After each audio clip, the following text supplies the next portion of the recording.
Dari video amatir Pemdes Cibatok 1 Kecamatan Cibung Bulang memperlihatkan pembangunan di wilayah Desa Cibatok 1 Kecamatan Cibung Bulang Kabupaten Bogor dengan menggunakan anggaran dana desa tahun 2023. Pembangunan tembok penahan tebingan di Kampung Cisauk RW 07. Tembok penahan tebingan tersebut sangat penting dibangun karena selama ini warga desa Cibatok 1 memanfaatkan aliran sungai tersebut.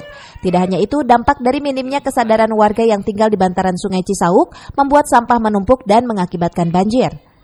Pemdes Cibatok 1 Kecamatan Cibung Bulang dengan sigap memprioritaskan pembangunan TPT di sungai Cisauk tersebut guna melancarkan aliran sungai agar lebih terarah. Pembangunan TPT dengan panjang 116 meter, tinggi 1,5 meter, dan ketebalan 0,30 meter diharapkan manfaatnya dapat dirasakan warga sekitar dan warga desa tetangga.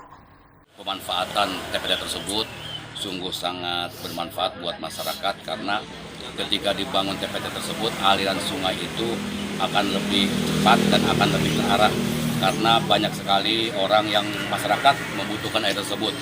Selain oleh warga Cibatok sendiri, air tersebut bisa dipergunakan juga atau dimanfaatkan oleh desa tetangga. Dibangun kondisi tersebut sungguh sangat memprihatinkan karena aliran sungai itu, aliran air tersebut tidak begitu lancar karena banyak sampah yang menumpuk di sekitar aliran sungai tersebut. Dari Cibung Bulang, Kabupaten Bogor, Iman Abdurrahman melaporkan.